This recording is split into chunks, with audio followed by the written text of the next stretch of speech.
पड़ा तब तो ये क्या बोल रहे थे भाई, ये तो बोल रहे थे कि हम किधर भपके से डरते नहीं हैं और जेएमएम वाले बाकी उन्हें हमको बदनाम करने के लिए भाई उनके ठिकानों पर छापा मारा।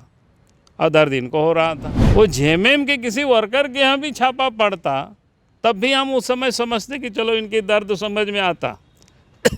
छापा अफसर के घर में पड़ रहा था, नोट अफसर के क्या सीए के घर से मिल रहा था। बखला कौन रहे थे?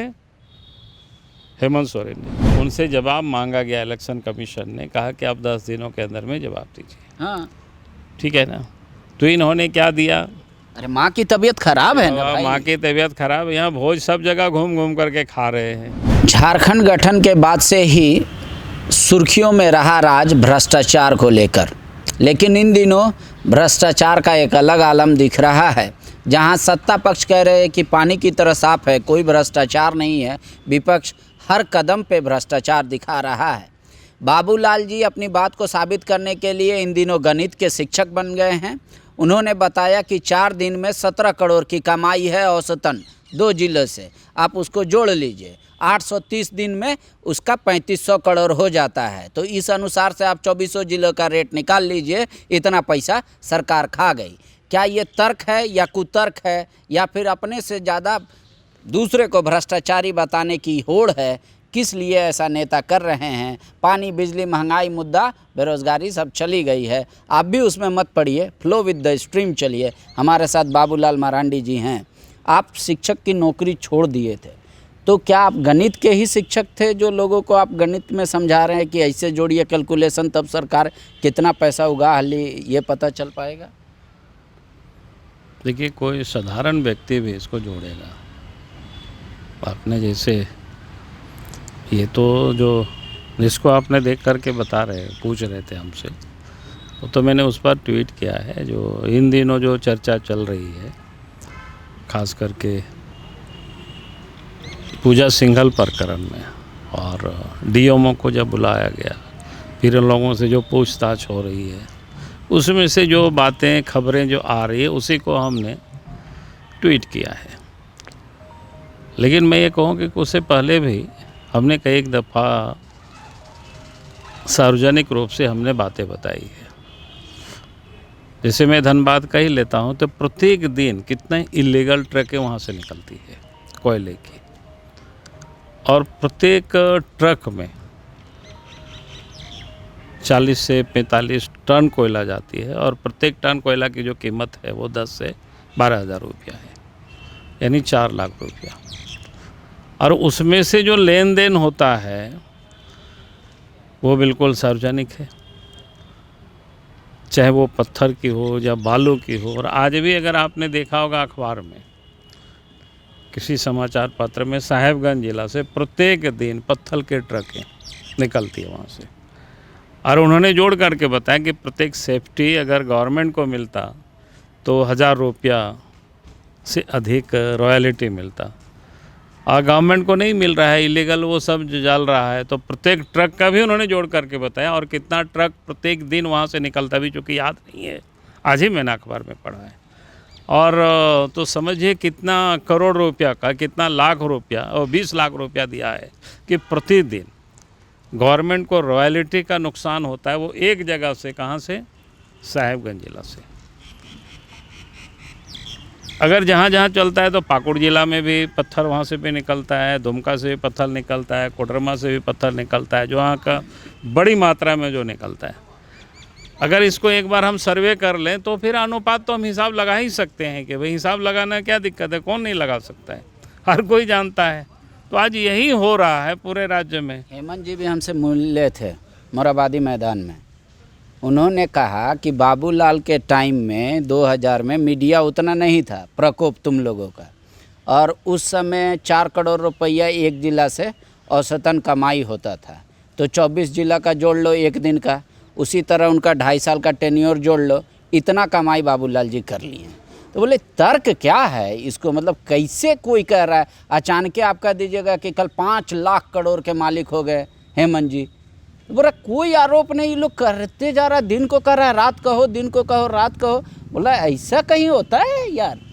कौन सा एकदम पूजा सिंघल कौन सा बोल दी ईडी के सामने कि हम पूरा पैसा उठा के हेमंत जी को देते थे? पहली बात तो मैं कहूँगा कि हेमंत सोरेन जी से कि भाई आपने देखा कि जब पूजा सिंघल के ठिकानों पर ईडी वालों ने छापा मारा, और झारखंड में नहीं मारा, झारखंड से बाहर भी जो उनके ठिकाने थे वहाँ उन्होंने छापा मारा, और पूजा सिंघल के जो सीए थे उनके आवास थे, यानी उस ठिकानों को भी पूजा सिंघल का ही ठिकाना मानता, इसलिए उन्हें छापा मारा, और वहाँ पर जो करोड़ों रुपया मिला, और उसके बाद किस प्रकार से जेएमएम के लोगों ने या खास मुख्यमंत्री ने भी कहा कि हम गिदड़ बापके से डरते नहीं।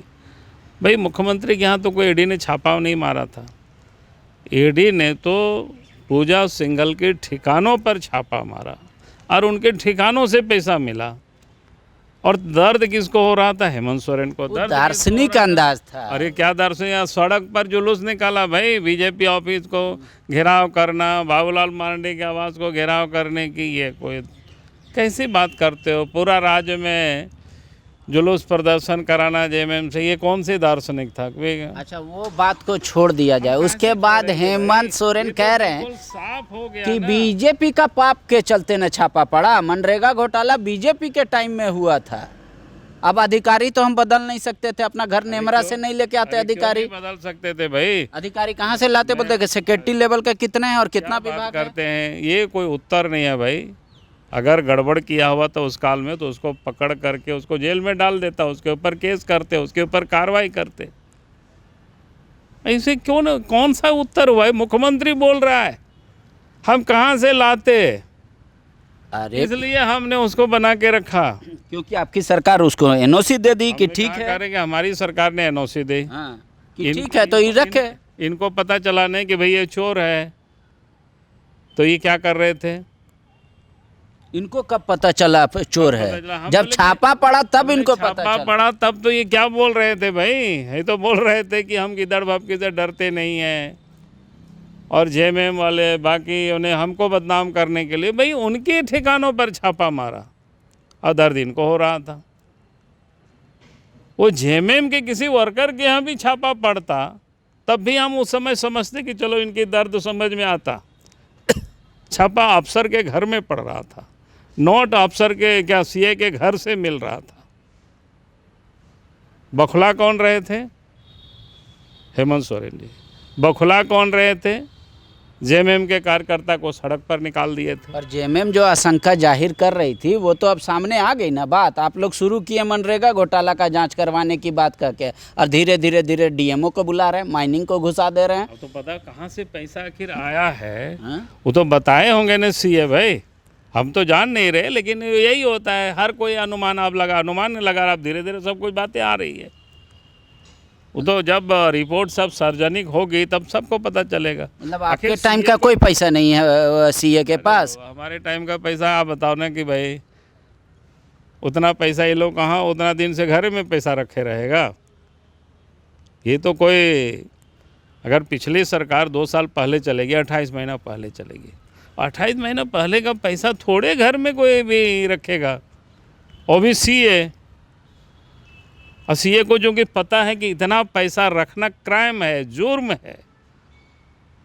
पैसा तो एक साख होता है, जो आप देखा होगा गवर्नर उसमें लिखा हुआ रहता है, धारक को इतना रुपया अदा करने की अनुमति दी जाती है। कहने का अर्थ है एक प्रकार से वो साख पात्र है जिसके माध्यम से हम सब लोग व्यापार करते हैं। और सीए को पता है कि इतना करोड़ रुपया को 2 साल से वहाँ जमा करके नहीं रखेगा। ठीक है, कुल मिला के कुछ नहीं होने जा रहा है, जेएमएम कर रही है। आप जितना उछल लीजिए, कूद लीजिए, आप लोग, हम लोग कहाँ कूद रहे हैं? उसमें तो जेएमएम है भाई। आप लोग के कई नेता डायरी में, फेसबुक पे, ट्विटर पे और व्हाट्सएप पे ये लिख रहे कि बस अब काउंटडाउन शुरू, 10, 9, 8, 6 ऐसे बोल रहे। बोले कि पहला बार भी जो इलेक्शन कमीशन मांगा तो भी कहे अब का, अब तो गए, अब फिर डेट बढ़ा तो फिर करे गए। बोले ये क्या है रे भाई? खुद जज बन जाइए और जनता के सामने दोषी साबित कर दीजिए। परेशान कौन है? अरे कोई परेशान होगा? आप किसी को चोर बोलते रहिएगा दिन भर और 10 आदमी मिलकर चोर देखा होगा कि जब उनसे जवाब मांगा गया, इलेक्शन कमीशन ने कहा कि आप 10 दिनों के अंदर में जवाब दीजिए। हाँ, ठीक है ना। तो इन्होंने क्या दिया, अरे माँ की तबीयत खराब है ना भाई। माँ की तबीयत खराब, यहाँ भोज सब जगह घूम घूम करके खा रहे हैं। तो कोई होना चाहिए ना। अगर हम कहें कि माँ की तबीयत खराब है तो हम माँ के पास रहेंगे ना, कि हम भोज खाने हम घूमते रहेंगे और ये हम कहेंगे कि माँ की तबीयत खराब है, तो कहीं किसी के गले नहीं उतरेगा भाई। अच्छा, संवैधानिक अधिकार है ना उनका, समय मांग सकते हैं ना, उसमें भी दर्द है बीजेपी को। हम बोले समय तो मांग सकते हैं, हम कहाँ बोले, लेकिन आप समय मांगिए। आप कहते हैं हम इस समय अधिक व्यस्त हैं, काम चल रहा है, तो कुछ समझ में थोड़ा बहुत आता। तो कारण जिस प्रकार से उन्होंने दर्शाया, हर कोई समझ सकता है कि भाई रोज़ देख रहे हैं कि वहाँ मुंडन में गया है, वहाँ शादी में गया है, वहाँ भोज खा रहे हैं, फ़ोटो खिंचवा रहे हैं और कह रहे हैं कि माँ बीमार है इसलिए अभी नहीं लिख सकते। बड़ा अजीब बात है भाई। लेकिन कोई मामला नहीं बनता। गांठे कटहर ओठे तेल लगा के जो आप बैठे हुए हैं कि हमको अब मुख्यमंत्री का शपथ लेना ही है, बोल रहे ये सपना है, कदापि पूरा नहीं होगा। हमने कब कहा कि मुख्यमंत्री का हमको शपथ लेना है? कैसे, आप तो मधुपुर में ही ले रहे थे, निशिकांत जी कह रहे थे जिता दो मुख्यमंत्री बाबूलाल हमने मरांडी। कहा कि कोई अगर पॉलिटिक्स में कोई व्यक्ति भाषण में देता है, उसका अर्थ है कि बाबूलाल मरांडी को पता है डेमोक्रेसी में कब क्या होता है। हम कोई नादान नहीं है, हम कोई बच्चे नहीं हैं। तो आजकल तो आप भविष्यवाणी भी कर रहे हैं, आप लोग सरकार को बोल रहे हैं बहुत कम दिनों की मेहमान है, राज्य में राष्ट्रपति शासन लगेगा। हम राष्ट्रपति शासन की अभी हमने बात नहीं की, हमने कहा कि लेकिन हेमंत सोरेन की मुख्यमंत्री के नाते आयु हमें लगता है कि अल्पायु ही है। तो अल्पायु का क्या मतलब होता है? 2-4 दिन, 2-4 घंटे? अब ऐसे आप लोग तय मैं नहीं कह सकता हूँ, हाँ। लेकिन मुझे जो लगता है, जितना मैं गणना कर सकता हूँ, उसमें हमें लगता है कि अल्पायु है। हेमंत सोरेन की नहीं, मुख्यमंत्री की मैंने कहा, ये ध्यान में रखिएगा। ठीक है, मुख्यमंत्री की अल्पायु है, ठीक है, आपके अनुसार से मान लिए। हेमंत जी कह रहे हैं आप लोग 20 साल में इतना खा लिए राज्य का पैसा कि अब जो सड़क पे उतर रहे हैं ना, दरअसल वो पचाने उतर रहे हैं, लेकिन मीडिया वाले में ऐसे बता रहे हैं कि महंगाई बढ़ गया, भ्रष्टाचार बढ़ गया, तो होल्डिंग बढ़ गया, तो पानी बढ़ गया। बोला ये नहीं देख रहा कि 350 स्क्वायर फीट का घर हम माफ़ कर दिए, एक होल्डिंग नहीं। बोला ये सब नहीं बता रहा बीजेपी। सकारात्मक विपक्ष का भूमिका इनसे अपेक्षित ही नहीं है। ये लोग खाली हल्ला करेगा, झूठ सच करेगा, यही सब करेगा, और जब इस सब में फेल हो जाएगा तो सबसे बढ़िया टॉपिक हिंदू मुस्लिम शुरू कर देगा। देखिए, पैसा लूटने की इजाज़त तो नहीं दी जा सकती है। जहाँ भी लोगों को तंग करेंगे, परेशान करेंगे, तो भारतीय जनता पार्टी आवाज़ उठाएगी, आंदोलन करेगी। आप साहब सुविधा आप लोगों को कुछ नहीं दे रहे हैं नगर में, और आप टैक्स बढ़ाते जा रहे हैं, ये क्या मतलब है साहब? इसलिए ऐसा नहीं चल सकता है। तो वो भी तो मुख्यमंत्री जी भी पूछ रहे हैं कि थोक महंगाई 96 के बाद सबसे ज़्यादा अभी है भारत में, उसके लिए कौन दोषी है? केंद्र नौकरी नहीं दे रहा 2.5 करोड़ साल का, उसके लिए कौन दोषी है? बोल रहे हैं कि इतना बैंकों का खस्ता हालत है, वो कौन दोषी है? सारा चीज़, सरकारी चीज़ 7 गो घराना को मिल के बाँट दे रहे हैं, बेच दे रहे हैं, उसके लिए कौन दोषी है? मोदी जी। तो बोलते हैं इस पर भी तो भाजपा को जवाब देना चाहिए ना, तब तो जनता को समझ में आएगा कि हाँ ठीक है, हम जो कर रहे हैं गलत कर रहे हैं कि सही कर रहे हैं। बोल रहे अपने टाइम में रघुवर जी 300% बढ़ाए, तब कुछ नहीं, हमारा थोड़ा सा इंक्रीमेंट हुआ, चूँकि व्यापारी वर्ग का इंक्रीमेंट ज़्यादा हुआ कमर्शियल, तो दर्द यहाँ है भाजपा का। वो बता रहे हैं व्यापारियों को ज़्यादा होल्डिंग टैक्स देना पड़ रहा है, इसलिए आपको अब दर्द हो रहा है, क्योंकि उनके मित्र हैं आप। देखिए, व्यापारी के लिए मैं कह रहा हूँ कि अगर नगर में सबके सब व्यापारी ही रहते, ऐसा किसने कहा आपको? अगर या हेमंत सोरेन जी को या दिमाग को थोड़ा सा ठीक कर दीजिए, कम से कम आप सब लोग रोज़ मिलते हैं उनसे, तो हम बता दीजिए कि भाई व्यापारी लोग सबके सब नहीं है ऐसा में। और व्यापारी भी अगर हमारे हैं तो व्यापारी को भी तंग करने का इनको कोई अधिकार नहीं है। आप कोई मोटे हैं इसका मतलब थोड़े है कि उसका एकदम सिरिंज लगा करके सब खून चूसवे लेंगे, ऐसा थोड़े चलेगा भाई। अरे व्यापारी नहीं होता तो भी झारखंड तरक्की भी नहीं करता, देश दुनिया तरक्की नहीं करता। जो भी दुनिया तरक्की किया हुआ है उसमें बड़ा जो योगदान है वो व्यापारियों का ही है। ये व्यापारियों को क्या चाहते हैं, भगा देना झारखंड से। आप व्यापारी का इतना जब पक्ष ले रहे हैं और स्वयं मुख्यमंत्री जी की धर्मपत्नी अगर एंटरप्रेन्योर बनना चाह रही है तो आप लोग को तो दर्द हो जा रहा है। आखिर वो ज़मीन किसके लिए था? आदिवासी उद्यमियों के लिए। और वो महिला अगर खुद आगे बढ़ के ले रही हैं, उनका अलग आइडेंटिटी है ना। मुख्यमंत्री से सिर्फ कल्पना जी की आइडेंटिटी नहीं है, उनकी इंडिविजुअल भी आइडेंटिटी है। तब तो फिर दर्द हो जा रहा है आप लोग को। हमने कहा कि आदिवासी सिर्फ कल्पना ही नहीं है और उनकी साली ही नहीं है भाई, झारखंड में ढेर सारे आदिवासी महिलाएं हैं। तो आपके पास कोई एग्जाम्पल है कि अप्लाई किया था ज़मीन के लिए, उसको नहीं मिला? क्या था कि अपने पत्नी को देके दूसरा को खोजेगा तब न। पिछले दिनों तो सुअर बांटने के नाम से चेक वो दुमका में बांट दिया ऐसे ही। क्या बोलते हैं वो चेक फोटोकॉपी नहीं बांटते, अभी तक लोगों को पैसा नहीं मिला, वो भी आदिवासी लोग थे। कभी हम चलेंगे तो आप चलिएगा, हमको ला करके लोग बताए वहाँ पर। बोला कि सर इन्होंने कहा कि रोजगार के नाम से सार्वजनिक रूप से बांटा चेक, नहीं डिस्प्ले करता है ये बड़ा ये फोटो में। तो क्या ये बात करते हैं भाई? ऐसा नहीं सोचे कि ये जो बोलते जा रहे हैं लोगों को बताते जा रहे हैं। आप मुख्यमंत्री के पद पर बैठे हुए हैं, आपको आदिवासी अपने पत्नी ही दिखाई पड़ रहे, साली ही दिखाई पड़ रही है।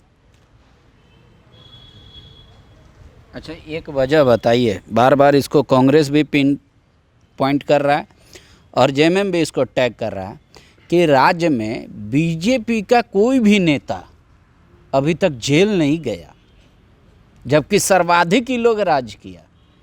जेल कौन गया? कांग्रेस का आदमी, जेएमएम का आदमी, निर्दलीय। ऐसा काहे रे भाई? क्या बीजेपी में क्या मतलब एकदम गंगोत्री बह रही है? अच्छा, पहली बात तो मैं कहूँगा कि उन सारे लोग जब जेल गए उस समय केंद्र में किसकी सरकार थी? बीजेपी की सरकार तो नहीं थी मेरी जानकारी में।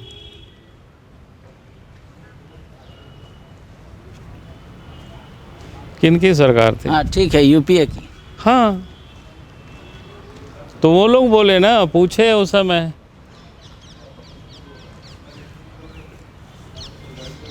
सब चाहे मधु कोड़ा हो या जितने के ऊपर भी केस है, हमारी जितनी जानकारी है कि बीजेपी की सरकार ने कभी उस समय थी भी नहीं केंद्र में। तो कांग्रेस का तो जवाब खुद ही उनको देखना चाहिए भाई, वो बीजेपी के ऊपर लगा रहे हैं। एक आखिरी सवाल, सबका जांच होगा, पाई पाई का जांच होगा, करारा जवाब मिलेगा। एक एक चीज़, चाहे आपके कार्यकाल में जितने भी काम हुए हों, सबका जांच होगा। और मुख्यमंत्री ने धीरे धीरे सभी का जांच के आदेश भी दे दिए हैं। हमने तो कह दिया है शुरू से, आज से नहीं, बल्कि हम जब बिल्कुल स्वतंत्र रूप से घूम रहे थे तब भी मैं डंके की चोट पर कहता था। अगर पुराना आप क्लिप को देख लेंगे, जिस भी मीडिया हाउस में काम करते थे, मैंने हर हमेशा कहा है भाई 15 नवंबर 2000 से आप जांच करिए ना, क्या दिक्कत है? और गड़बड़ी हुई है, जिन लोगों ने गड़बड़ी किया होगा उनको सज़ा मिलनी चाहिए, चाहे नेता हो चाहे अफसर हो। हमने कभी भी नहीं कहा कि भाई आप मत जांच करिए, अमुक को मत सजा दीजिए। हम तो चाहते हैं इस प्रदेश को जिन लोगों ने दिमाग की तरह खोखला कर रहे हैं, जांच होनी चाहिए। तो आज ही अदालत में काहे को कर रहे हैं कि बार बार सीबीआई जांच को नहीं हो, इसके लिए बड़े बड़े वकील को ला करके काहे बहस करा रहे? सीधे लिख देते कि साहब आप ये सारी चीज़ आप जांच करिए। किसने रोक दिया इनको? कोई ऐसी आदमी उठेगा बिना कोई तथ्य के, जो इस डॉक्यूमेंट को एक बार खारिज किया जाता फिर पीआईएल कर देगा और कहेंगे मुख्यमंत्री यहाँ जांच करा लो। हम करें, अगर किसी को संतुष्ट नहीं है तो हम किसी भी एजेंसी से जांच कराने के लिए तैयार रहना चाहिए। क्या दिक्कत है? आपकी भी सदस्यता जा रही है बहुत जल्द। तो क्या दिक्कत है भाई? हम कभी बोले हैं कि नहीं जाए? हम तो कहें कि भाई जितना जल्दी हो निर्णय करिए ना, क्या दिक्कत है? शुक्रिया, वो उस दिन का इंतज़ार कर रहे हैं। अगर इनकी बात को आप सही माने तो सत्ता पक्ष का नेता नहीं होगा, इनके कथनी अनुसार मुख्यमंत्री का पद बहुत कम समय के लिए अब है, अल्प आयु होगा। और विपक्ष मुख्यमंत्री का पद तो रहेगा ही हाँ, भाई। मुख्यमंत्री के पद पर जो है, हाँ, हाँ वो मैं कह रहा हूँ, मुख्यमंत्री के पद पे बैठा व्यक्ति का अल्प आयु होगा। जो बीजेपी, जो विधायक दल के नेता हैं अर्थात विपक्ष के नेता एक तरीके से मानिए, वो भी अल्पायु के शिकार हो जाएंगे। फिर चलेगा किसका ये हमको नहीं पता, लेकिन बाबूलाल जी कह रहे हैं कि सिर्फ और सिर्फ बोले नहीं, सरकार स्वतंत्र है, जिससे करना है जांच करा ले। और मेरा जो गणित है कमाई का वो सार्वजनिक है, कोई हिडन नहीं है कि कहाँ से कितना पैसा आ रहा है। शुक्रिया। thefollowup.in. Like, share, and subscribe. www.thefollowup.in